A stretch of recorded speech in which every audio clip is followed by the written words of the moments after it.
Hey, what's up guys? DC Andrade here again with another weld video. On this video I'm going to be talking about my MIG weld setup. My main focus is to show you guys how I hook up my own setup. And also I want to show you guys how the generator reacts to the increase in the voltage and the heat. I'm not going to really focus on weld quality in this video. And the reason I'm pulling out this MIG welder today is to fabricate this little small engine stand. And to begin with, I gotta make sure I tie off my gas tanks, make sure they're nice and secure. You don't want them flying out somewhere. Next, I'm gonna talk about my welder. This is a Klutch MIG stick welder, 200 amp. It could run aluminum as well. Show that in another video. I think it's from a Walmart brand, not too sure, but runs pretty good.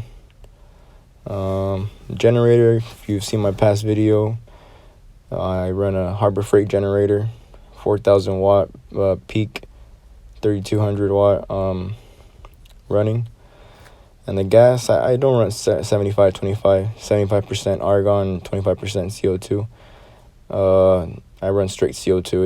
It's cheaper. It gets the job done for these home projects. But yep, that's my setup right there.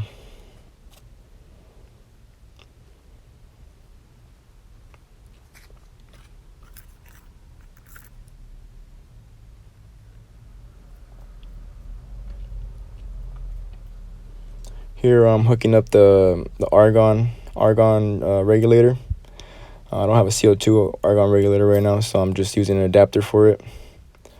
But as you can see, it's for argon, and then I use that little adapter.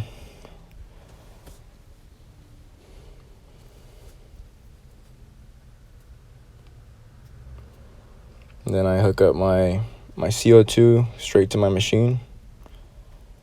There's a little female connection in the back of the machine.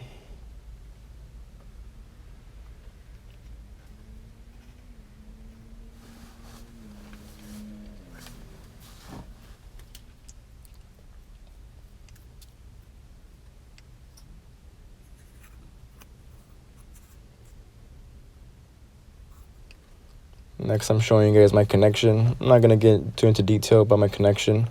I do have a video of how I made it. I made it myself. Bought some stuff from Home Depot on Amazon, and made it all for 220 power to go straight to my generator.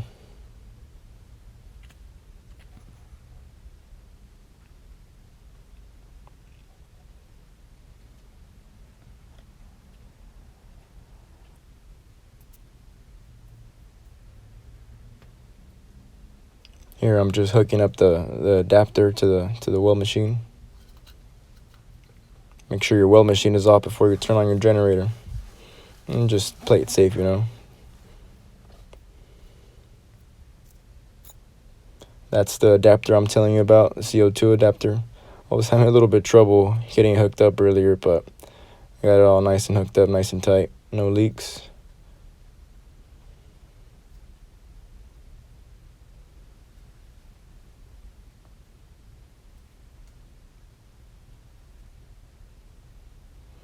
And just make sure, I know they say 1.5 turns or something like that, but I just turn it all the way on. Just make sure that gas tank is flowing, that gas is flowing.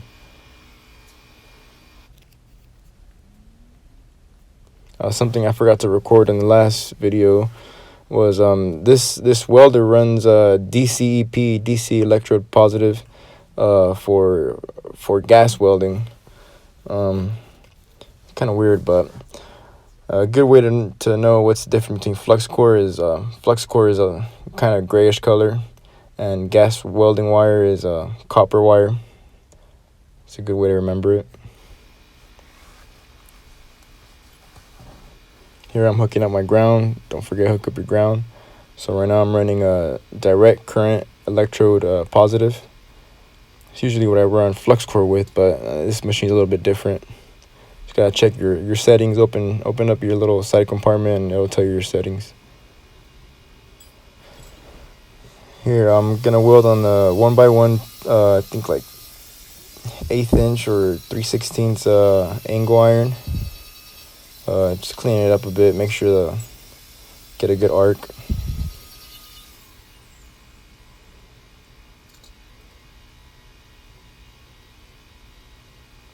Alright, this setting that I had it on the first, I was put it at a lower setting than I usually welded at. I usually weld like at 6. I had it, I think, at 5 or 4. And it was just way too cold. This was, like I said, 3/16 angle iron. It was way too cold. It was just popping like crazy.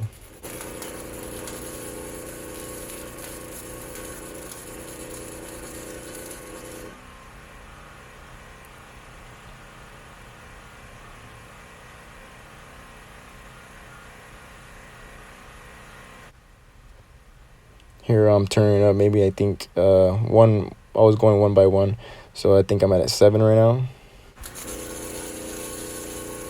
Same wire speed. It ran a little bit smoother, but it was still a little bit jumpy, a little bit cold.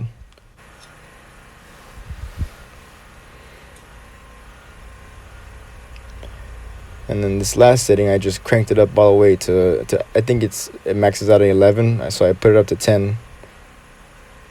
And same wire speed. I think wire speed is like at 5 or 6. And this is where it really ran smooth. Nice and hot. I even did a little bit farther away from the old welds just to make sure it was at a cooler temperature.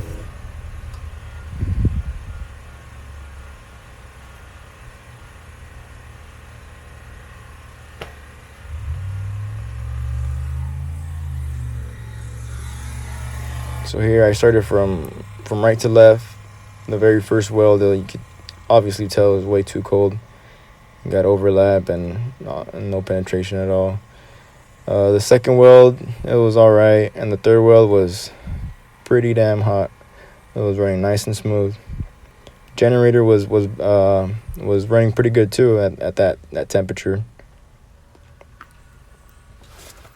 Now in this next section, I bring out a different piece of angle iron. I didn't show you guys, but it's like has like 3/8 worth of weld on it. I was already throwing some passes on it before, so it's pretty thick. It's probably at least a good half inch thickness.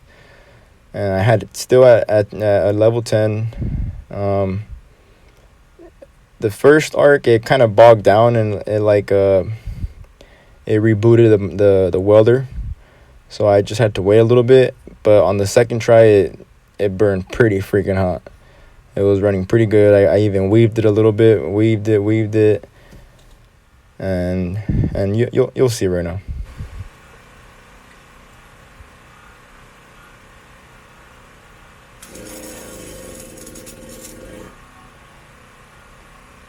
That's where the machine rebooted. Just kind of turned off, turned back on.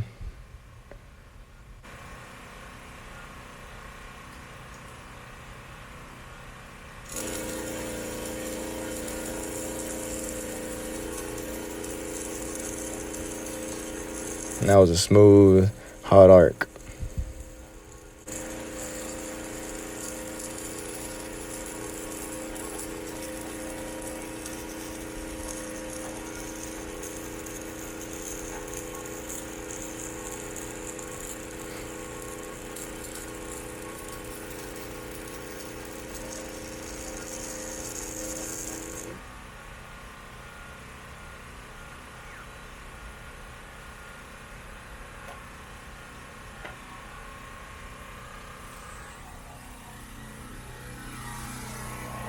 So here's what I'm trying to show you. I weaved over the few passes that were over there on the angle iron already. And it was running pretty hot. Oh, see, I was at level 8. That's not even that all maxed out. Maybe I'll max it out in some other video. But it runs pretty good. I get my projects done really good with this machine. I'm pretty sure with any MIG machine, you just run it with good gas, good power. You know, that's all that matters. Yeah, thank you for watching. Stay tuned for the next video.